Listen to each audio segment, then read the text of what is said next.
Olá, amigos, vamos a mais um Conexão CrossFox, hoje recebendo um grande especialista na área, mas que é de uma simplicidade, de um conhecimento, de uma cultura, como vocês vão poder constatar, mas de uma simplicidade. Eu vou contar um bastidorzinho aqui, a gente não costuma contar, não, mas eu falei assim, como é que o senhor gostaria de ser chamado? Esse é o primeiro, não o senhor. Segundo, eu sou Zé. É o José Jorge, só na apresentação. Agora vai ser Zé Jorge, como ele gosta de ser chamado. Vou mostrar um pouquinho do currículo dele. Ó, tem formação em engenharia elétrica, filosofia. Olha que maravilha. É o lado humano dentro de uma coisa muito técnica. Gestão estratégica de empresas, PhD com doutorado em administração. Escritor, escreveu 2 livros, palestrante na área de filosofia, com foco na melhoria humana, e no campo da engenharia, especialista em instalações elétricas. Tem mais alguns detalhes técnicos aqui que a gente vai conversar com ele. Zé Jorge, que bom te receber aqui, é uma satisfação. E a primeira curiosidade que fica, bom, antes de mais nada, qual é o seu time? Palmeiras. Eu sempre tenho que falar de futebol, senão não sou eu. Tá feliz? Feliz sempre, né? Palmeiras sempre palmeirense é alegria, né?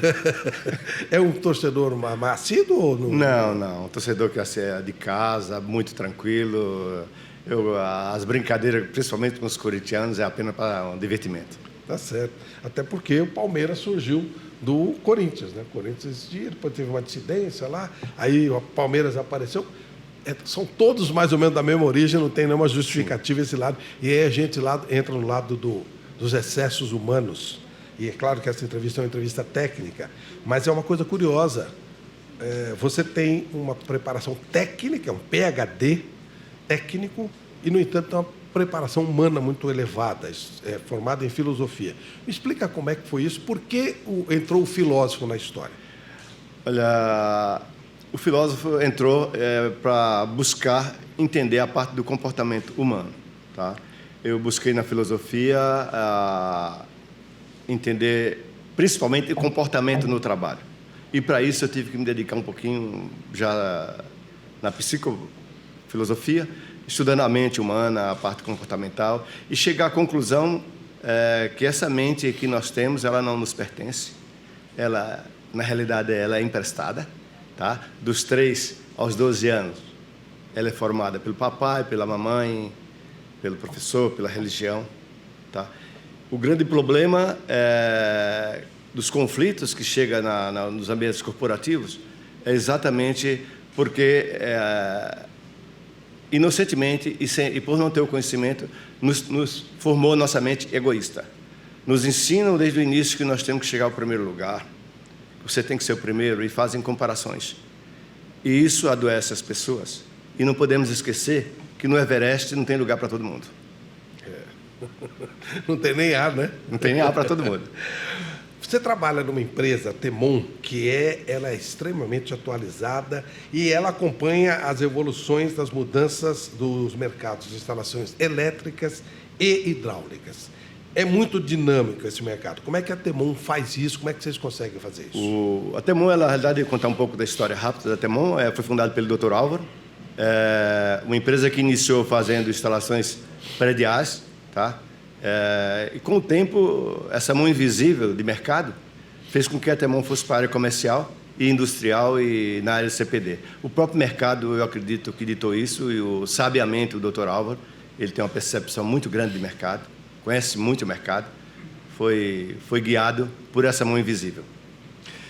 Dá para contar um pouquinho para a gente alguns dos projetos mais emblemáticos que a Temon atuou? Eu entrei na Temon em 2009, final de 2008 para 2009. Um dos projetos mais importantes que eu achei de extrema importância foi o SEMPS, na Petrobras, tá? Uma obra de alto nível e com grande exigência, tá? Ou seja, muita tecnologia e erro zero. Foi uma obra que nós terminamos e não voltamos mais para fazer mais nada. Não teve manutenção, não teve retrofit, não teve mais nada. Quer dizer, uma obra feita, entregue. E o bom mesmo disso tudo, que o próprio comissionamento foi a própria Temon nesta obra. Uma outra obra muito importante foi o acelerador de partícula, aqui em Campinas. Tá? Uma obra de extrema importância. Poucos países do mundo têm acelerador de partícula. Foi a Temon que... O que é exatamente? Acelerador de partícula é onde você consegue acelerar o elétron a uma velocidade muito superior da luz e fazer separações lá dentro dessa partícula eletrônica. Esse desenvolvimento é feito aqui no Brasil mesmo? É feito por cientistas brasileiros. Maravilha, hein? Cientistas brasileiros. Nessa parte de aceleração de partículas, o Brasil está bem evoluído. Permite o avanço da biologia, o avanço da tecnologia, acelerando os elétrons. Ou seja, uma empresa do porte da Temon, com pessoas com seu nível de capacitação, fazem coisas que a gente não consegue imaginar. Cria tecnologias, deixa o nosso país numa evolução, num ponto técnico bem elevado, não é, Zé Jorge? Sim, a Temon ela se destaca no mercado por grandes construções e construções com alto índice de qualidade. Vocês mexem muito com hidráulicas e com instalações elétricas e hidráulicas. Elétricas e hidráulicas. Os dois ramos de atuação. A parte de combate a incêndio também. Mecânica, né? Quando eu falo hidráulica, mecânica e elétrica. Por isso que não pode ter aquela história do erro zero. Não pode ter erro. Não pode. Esse tipo de instalação não pode ter erro. Por isso que ela é bem testada e comissionada e entregue em operação para o cliente. Normalmente é para órgãos públicos esse tipo de trabalho? Não, a Temon não trabalha para o setor público. Interessante. Só para o setor privado. Isso é o Dr. Alves, quando criou a empresa, setor privado, e até hoje continua sempre no setor privado. Muitas obras públicas a gente faz, mas através de uma construtora, mas nunca direto com o setor público. Não temos um relacionamento direto com o setor público. É uma questão de filosofia da empresa. O Dr. Alves faz isso. Perfeito, acho que é uma maneira de fazer, né? E com relação à segurança, como é a preocupação da empresa com segurança? Um dos itens fundamentais da empresa, que ela se destaca entre as demais, é a segurança de trabalhos. Tá? Isso é uma valorização acima de qualquer valor lá dentro, a segurança de trabalho. Segurança de trabalho de qualidade é primordial. Nós temos um auditório para treinamento, tá? Só para dar um parâmetro, mensalmente tem em torno de 4 treinamentos mensais mínimos, só de segurança do trabalho elétrica, que é a NR10, no qual eu dou esse treinamento, e tem a parte da NR35, que outros colegas dão também. Mas, no mínimo, por mês, 4 treinamentos efetivos. São 4 dias aí por mês, mínimo, de treinamentos. Você disse que entrou na Temon em 2009. Isso. Mudou muito, né? Inclusive, essa área de segurança nos últimos tempos. Mudou muito, a exigência tem cada vez mais, tá? Porque, além de nós termos nossa equipe própria de segurança, nós somos fiscalizados por engenheiros também do cliente.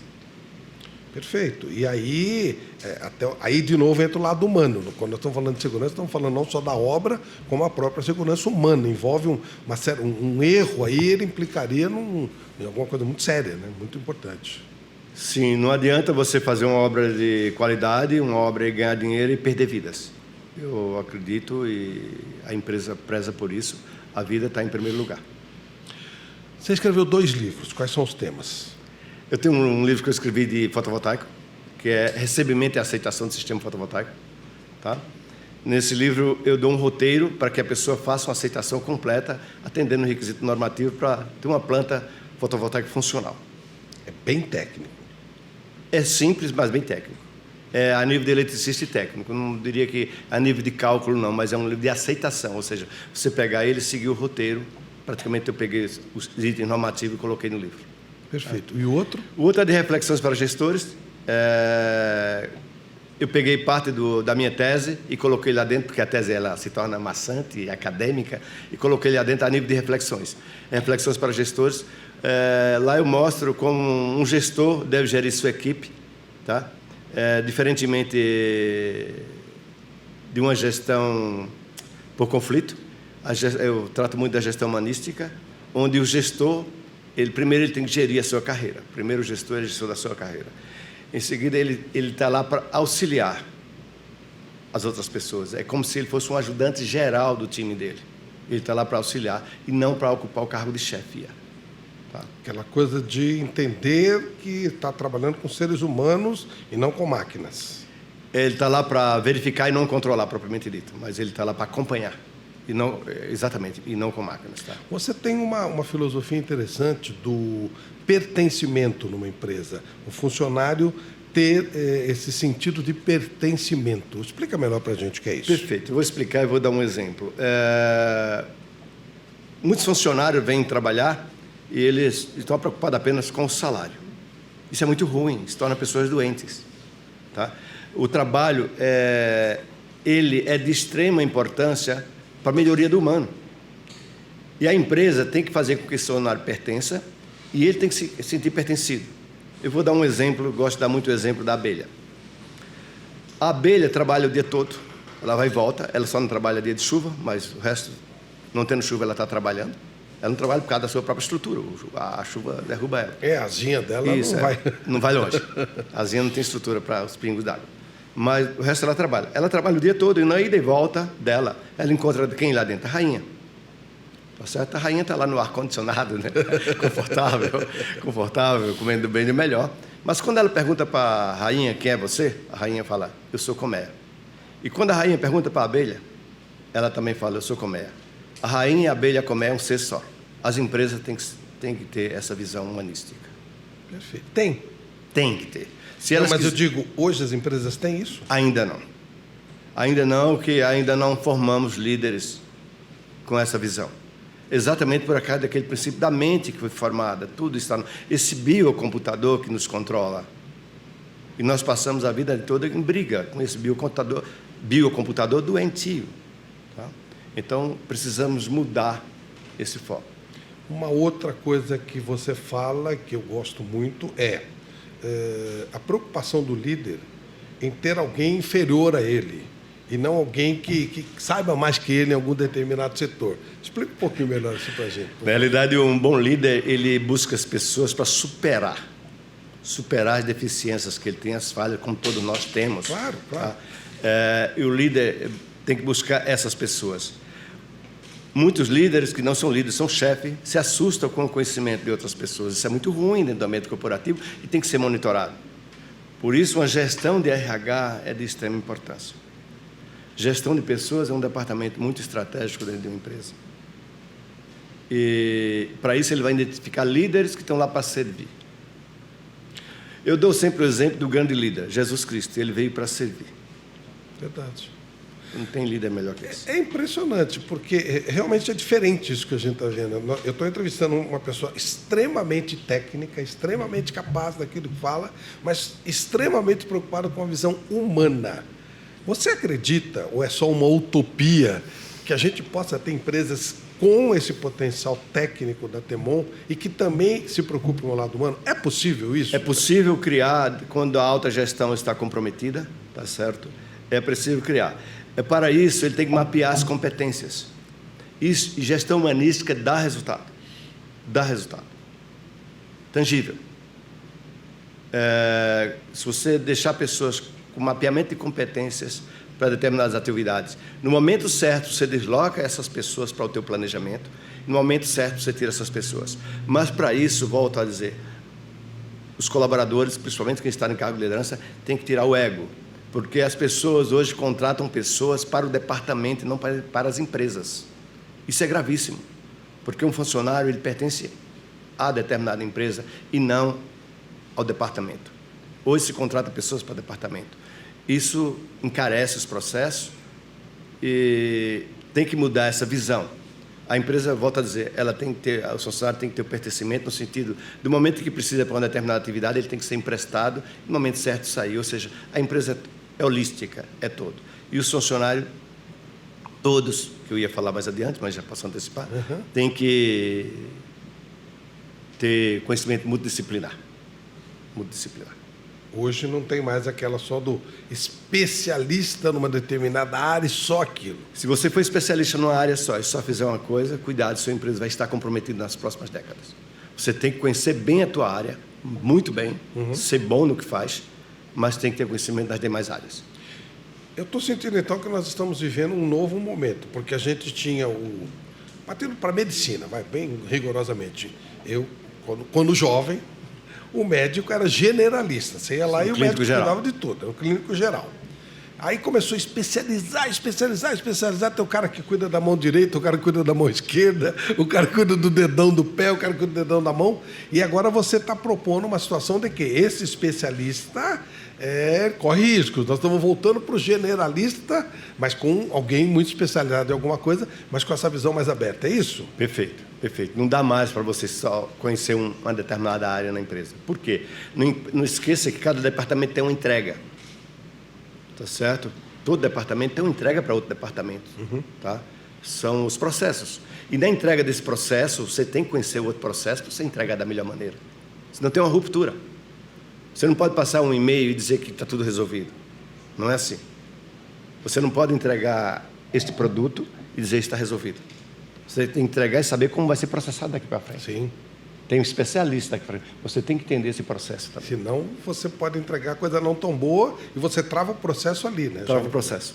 E essa pessoa que recebe também tem que ter o conhecimento do que ele está recebendo também. Hoje, um profissional da área de engenharia, ele tem que ter conhecimento multidisciplinar. Ele tem que entender de segurança do trabalho, meio ambiente, tá? Sociologia, e até filosofia. Ele tem que ter conhecimento geral. Ele tem que ser holístico. E aí passa a ser um líder completo ou um funcionário completo com uma visão de empresa. Aquilo que você falou, ele passa a ter um pertencimento. Né? Isso. E o que eu quero dizer é o seguinte, em todos os níveis, tá? Desde o simples chão de fábrica até a alta gestão. Todos têm que estar com esse pertencimento. Por quê?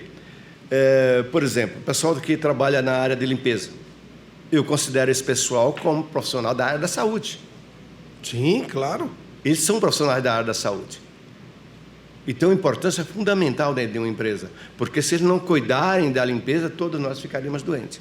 Tá certo? Muitos profissionais, e eu volto ao campo da felicidade, né? que é o campo da mente humana. Muitos profissionais dessa área estão satisfeitos, muito felizes, às vezes mais felizes do que alguns diretores, porque não têm determinadas angústias. A ambição com limite é boa, mas a ambição exagerada deixa as pessoas esquizofrênicas e doentes. Perfeito. Voltando ao conhecimento geral, ao tratar de uma forma geral as coisas, a Temon ela tem que entregar uma obra, vamos voltar de novo na sua frase inicial, perfeita, erro zero. Para isso, ela precisa ter a confiança no material que ela vai colocar na obra.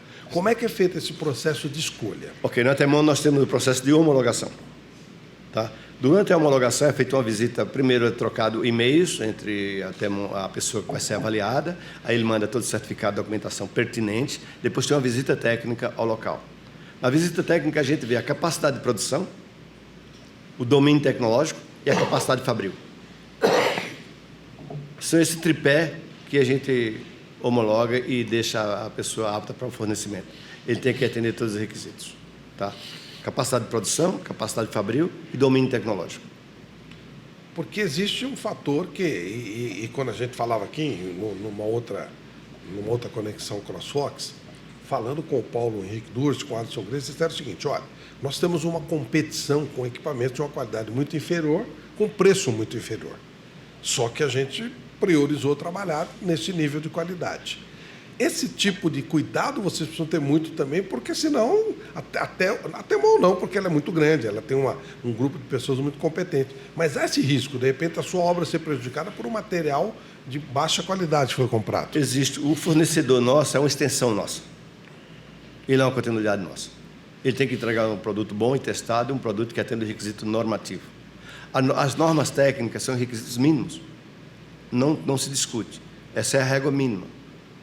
Então, dali para cima se discute, mas dali para baixo, zero. Não tem conversa, é dali para cima. Tem que atender requisito normativo. Então, nós buscamos fornecedores que atendam às normas técnicas. A norma técnica é minimamente o nosso documento jurídico. Você teve um erro, teve um sinistro que pode acontecer, mas você estando dentro das normas técnicas, está tudo certo. Você estando fora da norma técnica, está tudo errado. No caso da CrossFox, né, que eu acompanho diretamente, ela tem ela tem todas as qualificações necessárias, inclusive os cabos, né, no caso da Telefio e tal. Então, isso, por exemplo, já seria se não houvesse esse tipo de qualificação, ela já nem conseguiria competir. Sim, sim. A gente, ao avaliar uma empresa, verifica o domínio tecnológico, ou seja, de onde ele veio com aquela tecnologia, quem são os especialistas lá dentro, tá certo? Não adianta. Chega-se a esse detalhe do quem é a pessoa. Eu, na minha avaliação, eu procuro de onde veio esse conhecimento, quem é o especialista, qual empresa que ele veio, de onde a tecnologia, porque se não a pessoa ganha na loteria, amanhã está fabricando cabos. Sim. Tá? Então, é visto todo um histórico. É avaliado. Em cima disso tudo que foi colocado, Zé, como é que vocês fazem para criar a capacitação dentro da Temon? Ok. Só para você ter uma ideia, nossos diretores foram praticamente formados lá dentro. A maioria começou como estagiários e alguns estão há 30, 35 anos, acho que quase 40 anos lá dentro. Pertencimento. Com pertencimento, exatamente. É uma empresa que preza por isso. Os funcionários com menor tempo de casa ali têm 5 anos. E quanto ao treinamento, nós temos treinamentos específicos, tá?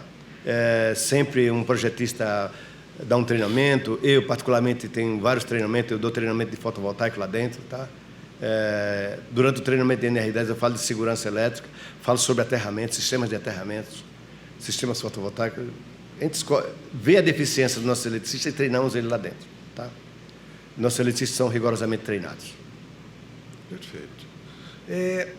Nós estamos vivendo um momento de avanço tecnológico impressionante. Você que é um grande especialista na área, como é que você está vendo isso? Estamos trabalhando certo? Esses avanços estão sendo feitos da maneira correta? Nós podemos ser vítimas de alguma coisa que a gente está fazendo exageradamente ou de forma errada? Qual a sua análise em termos de futuro? O profissional da área de engenharia, hoje, ele tem que estar constantemente atualizado. Constantemente. Desde o eletricista ao diretor. Extremamente atualizado. O domínio tecnológico, ele tem vindo muito rápido, realmente muito rápido. Mas a Temon, ela se adaptou bem ao mercado, tá certo? No caso da Temon. E não temos tido dificuldade, porque nossos profissionais realmente são treinados e buscamos o conhecimento.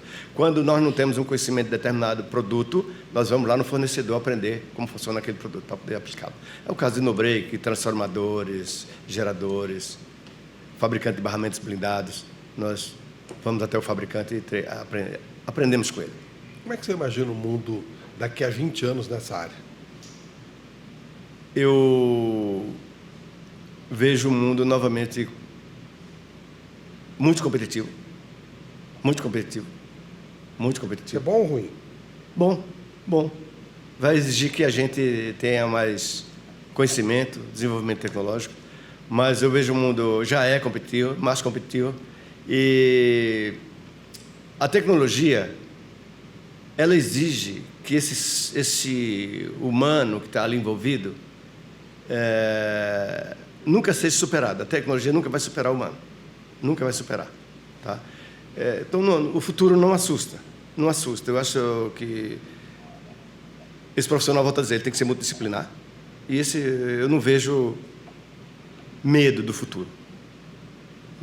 A inteligência artificial entra nesse cenário, nessa área? Entra, e é um assunto bem interessante. Eu vou comentar um pouco disso, que ocorreu não na Temon, mas na minha carreira. Nos anos 80, nós não tínhamos a tecnologia que tínhamos hoje. E nós tínhamos que desenvolver nossos parafernálias eletrônicas. Então, naquela época, não tínhamos os microprocessadores que temos hoje. Não tínhamos os PC. O que fazíamos? Nós pegávamos os circuitos integrados da época, criávamos toda a lógica binária, fazia os cálculos que chama de MVK, mapa de Vieto-Carnot, criava aquelas placas eletrônicas e automatizava os sistemas. Isso era assim naquela época. Hoje não, hoje já está muito mais fácil, é programável. Mas nunca vai dar para tirar o lado humano nesse tipo de trabalho. Por mais tecnologia que tenha, nada supera o homem, porque esse biocomputador ele é superior a qualquer microprocessador.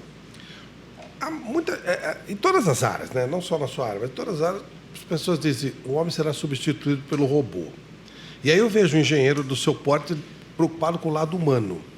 A defesa do ser humano contra o que vem por aí, robôs, etc., é exatamente essa humanização maior, essa sensibilidade maior, porque o robô não vai ter pertencimento, o robô vai ser robô. Olha só, o humano não pode sair, porque quem consome é o humano, o robô não consome, tá certo? Então o consumo tem que ser humano. Para isso tem que ter pessoas, senão a economia para, tá?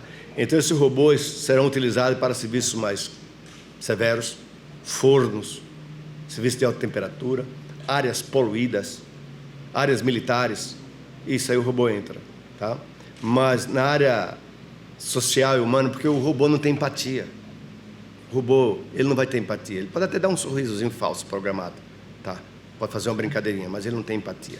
Ele não tem sinergia, tá? Ele pode interagir com o outro dentro de um programa, mas ele não evolui a mais do que aquilo. Mesmo com a inteligência artificial, que é assustador, tá? No sentido de desenvolvimento e tecnologia, mas nada vai substituir o humano. Nada. Zé Jorge, o que te inspira e por quê? Uma das coisas que mais me inspira, eu vou comentar contigo e me deixa muito motivado. Durante os meus treinamentos técnicos, eu sempre falo do lado humano, da parte relacional, sempre. E uma das coisas mais gratificantes, que eu já até falei isso em outra entrevista, foi um dia que eu recebi um telefonema. Alguém ligou e me passaram, e era uma mulher. Olha, Zé Jorge, eu quero... Primeiro prazer, aí conversamos um pouco, ela se identificou. Disse, eu sou esposa do fulano, que trabalha aí na Temon. E eu quero te agradecer imensamente, não te conheço pessoalmente, porque meu esposo tem mudado, e mudou muito depois que ele participou dos seus treinamentos. Então, esse feedback, para mim, é muito importante. Além de passar informação técnica, passar a parte relacional. Na realidade, eu tinha falado anteriormente com ele sobre a fragilidade humana feminina. Aí eu falei sobre esses valores da mulher. Tá? Então, ele captou bem essa mensagem e talvez ele tivesse algum probleminha relacional e ele começou a ver a esposa como uma companheira, como uma diferente. Isso, para mim, foi gratificante. A propósito disso, dentro da Temon tem muitas mulheres trabalhando? Temos engenheiras projetistas, temos engenheiras gestoras, temos bastante mulheres engenheiras civil, estagiárias. Eu mesmo tenho uma estagiária lá que está comigo agora. Temos investido muito no lado feminino. Muda alguma coisa? Não. A sensibilidade? Não. Elas são muito mais sensíveis e eu acredito que, como gestoras, elas fazem um trabalho primordial. Se você puder escolher um gestor ou uma gestora, você prefere uma gestora a princípio? Não, eu iria pela área técnica, o que tiver domínio técnico. Perfeito, tá certo. Quando a gente fala do lado feminino e masculino, a gente pensa que isso é uma coisa nova. Na realidade, isso começou há 400 anos antes de Cristo. Aristóteles, machista, e Platão, já mais humano, mas começou com eles. Eles que descobriram isso aí. Você citou Jesus, ele Jesus... quebra os tabus quando chama as mulheres para sentar à mesa de refeição. É o nosso grande exemplo, né, mestre? Né? Pois é, mas é interessante, porque parece que é uma disputa de mercado e não é bem assim, né? Sua resposta foi interessante. Não, quem você escolhe, homem ou mulher, quem tiver mais capacidade técnica. É isso aí, capacidade técnica. Porque se a mulher tem uma capacidade técnica, ela tem um valor a mais. Tá? Por quê? Porque ela tem uma sensibilidade maior que o homem. Nós temos que assumir isso. Para a liderança, a mulher tem mais facilidade? Ou também não é o caso? O grande problema da liderança da mulher no Brasil, não é do José, no Brasil de um modo geral, é que nós fomos educados numa cultura machista. Na verdade, é difícil para o liderado masculino aceitar que é líder uma mulher. Nós somos formados, nossa mente foi formada por uma cultura machista, tá certo? Por uma religião machista. Não precisa falar, sabemos disso, que nossa derivação vem do judaísmo, nada contra, mas vem. Sempre lá o homem tem um valor a mais. Mas isso, com o tempo, vai ser quebrado. Elas sabem como vencer isso, elas sabem como mandar o homem. Zé Jorge, você fez grandes coisas, você está nesse mercado há muito tempo, mas existe algum sonho que você não realizou e que você gostaria de realizar? Sim. O quê? Meu grande sonho é participar de um sistema de RH em uma empresa onde eu possa implantar a gestão humanística e mapear a competência das pessoas e colocar isso na prática. E principalmente conscientizar as pessoas do valor do trabalho, aplicando 3 coisas simples: o conhecimento, a conscientização e o comprometimento. Conhecimento, quando você domina um determinado assunto. Conscientização, quando você faz um recorte do teu conhecimento. E comprometimento, quando você se sente pertencido. Tá? Voltando para a antiga Grécia, é o quê? Aprender, ser e ter atitude. O avanço técnico dessa sua área nos próximos 10 anos, como será? Você consegue nos dar uma perspectiva? Consigo. Vamos falar um pouquinho da fotovoltaica. A energia fotovoltaica ela está aí, ela veio, vai ficar, tem muito dinheiro investido, muita grana investida, mas ela é uma tecnologia que vai ter um outro propósito. Os sistemas fotovoltaicos vai gerar energia elétrica para fazer a quebra do hidrogênio, para transformar a água em hidrogênio. Para isso. E os carros nossos que são elétricos, futuramente serão todos a hidrogênio. Todo deslocamento, movimento será a hidrogênio. Será um combustível não poluente. Então, durante a quebra de energia, vai precisar de muita energia elétrica. Então, essas usinas fotovoltaicas vai precisar disso. Eu até tenho um sonho. Eu acredito que nessas grandes rodovias, tipo Anhanguera, Bandeirantes, terão grandes túneis assim, em cima só placas fotovoltaicas, interligadas aos sistemas em anel. Isso aí para abastecer os postos de gasolina e o sistema para transformar em hidrogênio e a gente abastecer nossos carros com hidrogênio verde.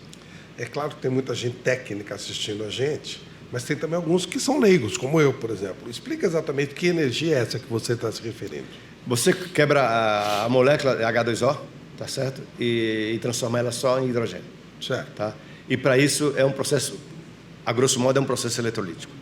É como se você colocasse 2 eletrodos aqui dentro desse copo de água, tampado, com válvula de controle e tudo. E esse gás sai, ele é armazenado em alta pressão em um reservatório. Isso já existe? Já existe. É uma tecnologia de domínio, inclusive, do Brasil. Tá? Eu acredito que 10, 12 anos, isso aí vai superar o sistema fotovoltaico. E o petróleo? O petróleo ele vai existir para outras finalidades. Nós precisamos do petróleo para outras finalidades. Não é que o petróleo não será mais explorado? Sim, ele não será usado em automóveis, em geradores, em turbinas de avião. Mas ele não vai ser utilizado talvez para a confecção disso. O avião usaria essa tecnologia também? Sim, de hidrogênio, sem dúvida. Sem hidrogênio. Hidrogênio, poluição zero. Alguém já usa esse tipo de tecnologia? Já tem grandes experimentos de carros movidos já a hidrogênio. Quando a gente fala em carro elétrico, ele não tem nada a ver. Não, o carro elétrico são baterias duráveis, onde você carrega elas, armazena, e ele funciona com baterias, energia elétrica armazenada. Você armazena durante a noite e durante o dia você viaja X quilometragem. Uma bateria de um celular. Bateria semelhante, bom exemplo. E aí seria diferente. Muito diferente. O hidrogênio é o contrário. Você não vai querer alimentar teu carro com água. Na realidade, já vai existir um sistema que alimentar teu carro com água, colocar uma bomba de hidrogênio dentro do teu carro, se tornaria perigoso. Tá certo? Então, pode ser que no futuro até isso ocorra. Mas, a princípio, seria o quê? Grandes centrais de quebra de hidrogênio para transformar isso. Eu gostei da história dos túneis, achei legal. É um sonho. Você passa no túnel e não carrega. O túnel, com a energia, as placas, né? As placas são os túneis, energia fotovoltaica gerando, e as centrais de hidrogênio ali próximo, que já abastece os postos ao longo das rodovias. Já está pronta, é só fazer plataformas e colocar em cima, inclusive para gerar energia elétrica. Com isso, nós aliviaríamos os sistemas em anel do Brasil. Né? O que você pensa da energia solar? Ela veio para ficar, tá certo?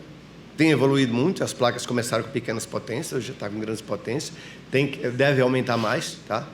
Mas junto a elas virão outras tecnologias. É muito provável que dentro em breve o tênis, que o colega está usando aí, ou o meu sapato aqui, tem um sensor, onde com o meu movimento ele já carrega o meu celular. Nossa. Sim, já carrega o meu celular, já carrega o meu relógio. Isso é além de Black Mirror, né? Mas é possível. Para a ciência, nada é impossível. É claro. E você imagina isso em quanto tempo? Eu acho que menos de 20 anos. Menos de 20 anos. Dá para a gente ver? Dá para a gente ver. Espero, né? Espero. O que eu acho, o que eu comento sempre é que o jovem engenheiro do futuro, ele tem que pensar como cientista. Nós não podemos abandonar a ciência. A engenharia é ciência. Eu falo isso sempre para meus estagiários. Pense como cientista. Pense um pouquinho fora da caixinha. Quando alguém não acredita que aquilo não é possível, vai lá e tenta, pelo menos. Né? Nós vamos ter mais cuidado com a qualidade daqui para frente? A gente falou já no... A gente ouve falar muito de gato, que é uma coisa muito comum, infelizmente, até pela dificuldade financeira das pessoas. Então, tem gato, tem aquela coisa, aquele risco horroroso. A gente vê falar em cabos com pouca qualidade, material, de um modo geral, né? Roubo de equipamento para venda. Tem de tudo, né? As pessoas podem mudar isso? Há possibilidade de uma consciência do risco que isso significa? Eu comento isso sempre falando no mercado. O mercado, eu trato ela como uma economia, uma mão invisível. Ela vai selecionar essas pessoas. Não vai ter espaço mais para essas pessoas que trabalham abaixo do limite normativo. Não vai ter espaço. Ou essas pessoas entram e começam a fazer produto de qualidade, ou elas vão desaparecer. Ou não dá mais para você entregar um produto não confiável.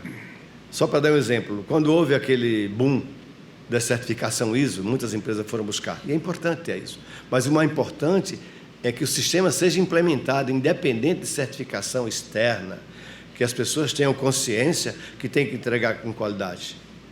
Resumindo, voltando para o lado humano, não faça para o outro aquilo que você não gostaria. É muito provável que o cara que vende isso não tenha na casa dele, né? Exatamente. As escolas que preparam os seres humanos estão preparadas para preparar esse ser humano, o engenheiro, pensando como um cientista? Nós estamos evoluindo também na educação, nas escolas, nesse aspecto? Ainda não. Lamentável, nós temos um déficit educacional muito, muito grande. Eu que dei aula há um bom tempo, e dou aula até hoje, é um déficit muito grande. Nós precisamos rediscutir a educação para ver onde nós queremos chegar. E não adianta só formar educação tecnológica. O Senai é importante, eu dei aula no Senai. É muito importante. Mas não dá para formar um eletricista sem formação humana. Quando eu escuto falar que tiraram a sociologia e tiraram a filosofia, me assusta. Porque o que nós queremos formar? Pessoas sem empatia? Pessoas que não se comunicam? Nós vamos formar pessoas neuróticas e doentes, esquizofrênicas. Esse é o maior desafio atual da sua carreira? Esse é o maior desafio da educação. E da sua carreira também? Da minha carreira também. Formar pessoas com ego reduzido. Formar pessoas que, volto a dizer, com pertencimento. Que saiba que o trabalho dela tem um valor social. Vou dar um exemplo aqui. Quando você pega um Uber, você chama ele, que ele te atende, você tem que ser grato por aquele trabalho. Porque aquele trabalho que ele prestou para você tem um lado intangível, que foi o lado social. Naquele momento ele te serviu. Tá? O que você paga não aliás, tão e somente para ele manter o carro dele funcionando e levar minimamente a alimentação para a casa dele. Mas ele fez um trabalho social intangível. Isso se aplica para um médico, para um bom professor, e se aplica para todas as áreas. O ser humano, ele chega num limite de ego, um limite de avareza até. É difícil quebrar. Eu gosto muito daquilo que você está falando, entendo, e como filosofia de vida adoro isso, e estou adorando, estou curtindo muito. Mas dá para ter esperança de verdade? Dá. Para quebrar, nós temos que nos reeducar. Volto a dizer, esse ego, ele foi formado inconscientemente lá na nossa infância, nos 3 aninhos de vida, 3, 4 anos de vida, começou, esse biocomputador estava em branco. Nós tínhamos o hardware, não tinha o software, tá certo? Então ele foi formado por papai, mamãe, nossos professores, tá? Logo de cara, papai e mamãe exigem que você tire uma nota alta, que você passe. Isso é bom, mas não pode ser o primordial. O bom é que esse aluno tenha conhecimento, capaz de trazer o conhecimento da escola e dialogar com o pai, a mãe, com os irmãozinhos e com os colegas. Esse é o mais importante, e não propriamente ditar nota. Essa nota coloca um ego nessa pessoa de tal maneira que quando ele tira um 10 e outro colega tira o 10, ele devia ter 11, porque eu tenho que ser melhor. Isso vai tornando a pessoa doente. Por quê? Ele tem que se manter melhor sempre, e a pessoa que não atingiu o nível se torna também doente. E estamos formando pessoas doentes. Isso leva ao suicídio, leva a doenças mentais, e poucos de nós buscamos um psiquiatra ou buscamos um psicólogo. O mundo corporativo não é um pouco isso? O mundo corporativo, principalmente na gestão por conflito, ele adoece pessoas. E o pior de tudo isso, pessoas doentes, adoece quem não tem nada a ver com o mundo corporativo. Ele adoece a esposa, adoece os filhos e adoece os amigos. Porque ele é doente, ele contamina todo o ambiente. O mundo corporativo precisa ser revisto. Somente uma gestão humanística vai tornar pessoas saudáveis, pessoas alegres, pessoas capazes de amar, capazes de se sentir pertencida e fazer com qualidade. Ele praticamente vai para o trabalho praticar o hobby dele. E isso vai trazer lucros, né? As pessoas Muito não lucro. conseguem perceber isso. Muito lucro. Muito. Zé Jorge, muito obrigado. Adorei te conhecer essa sua filosofia, esse conflito, né? Essa coisa, bom, o homem é técnico pra caramba, mas ao mesmo lado, da mesma forma e com a mesma vontade, com a mesma gana, é preocupado com o ser humano, é preocupado com uma competitividade saudável. Parabéns, eu adorei e acho que acrescentaria na matéria engenharia, aulas de filosofia. Acho que seria muito importante. Urgente. Muito obrigado, viu? Obrigado a você. Valeu. E assim terminamos mais uma Conexão CrossFox. Inscreva-se no nosso canal, deixe o seu recado, deixe a sua mensagem e a gente vai encaminhar aqui para o Zé Jorge para que ele possa, com um tempinho, tal, responder a sua dúvida, o seu questionamento. Mas o mais importante, inscreva-se no nosso canal, deixe o seu like, acione o sininho, que você sempre terá novidades aqui do canal da CrossFox e do Conexão CrossFox. Um abraço.